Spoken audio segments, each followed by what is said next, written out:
Bonjour et bienvenue aussi notre tour d'horizon économique, géopolitique, sanitaire et boursier. Nous sommes le mardi 13 juillet. Pour comprendre comment tourne la planète finance, c'est sur la bourse au quotidien et nulle part ailleurs. Et l'épisode du jour s'intitulera Ça buzz sur l'effet de base. Dans quelques minutes, car nous enregistrons à la mi-journée, nous allons découvrir les premiers trimestriels, ceux de JP Morgan, ceux de Goldman Sachs.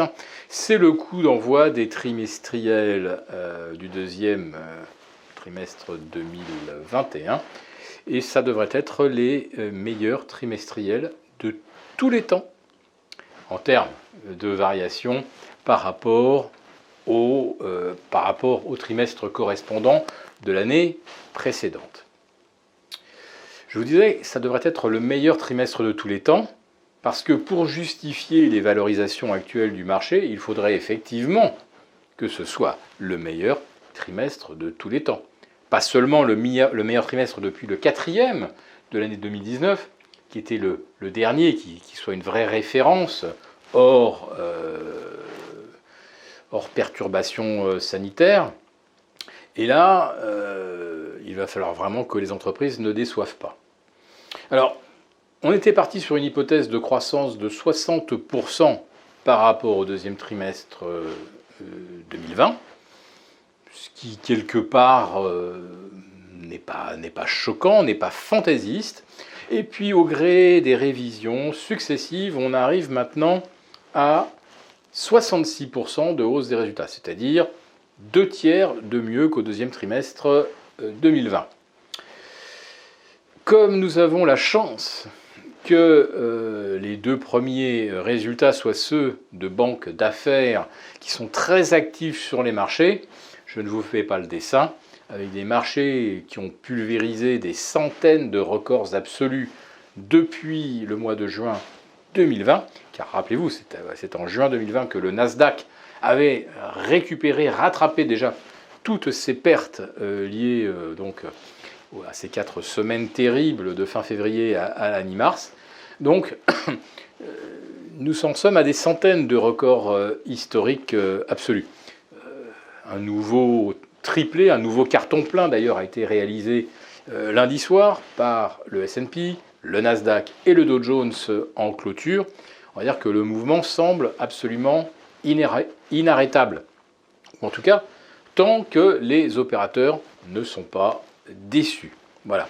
Donc on va dire que le moment de vérité arrivera non pas avec JP Morgan, parce que avec ses activités de marché, à mon avis, tout va bien se passer, mais on va commencer à vraiment mesurer l'état réel des forces avec des Wells Fargo, avec des Citigroup, qui sont beaucoup plus, on va dire, le reflet de l'activité, de la demande de crédit, des investissements des entreprises.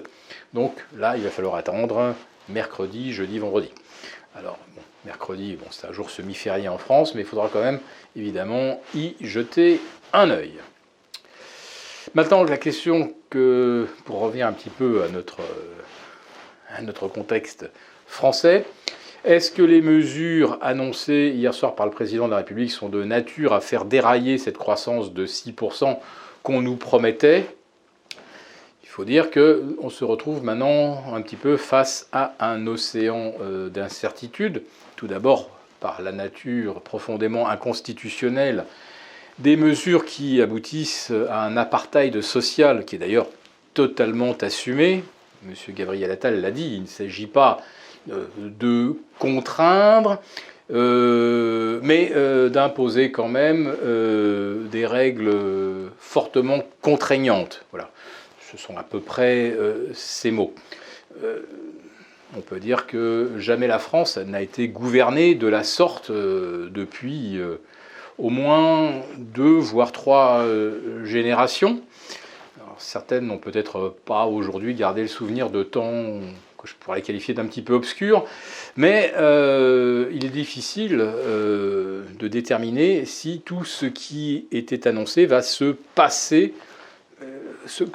comme prévu et va bien se passer.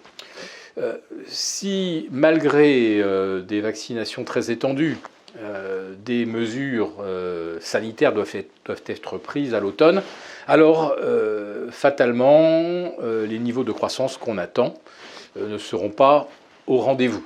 Voilà.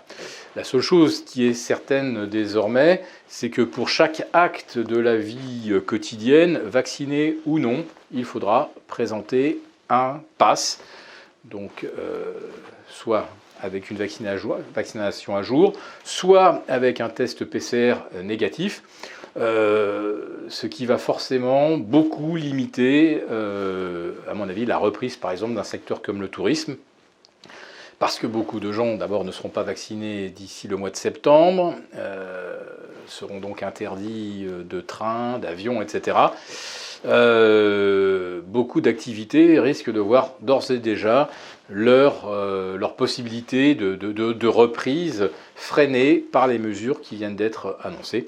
Et je le répète, donc si jamais elles sont véritablement applicables et constitutionnelles.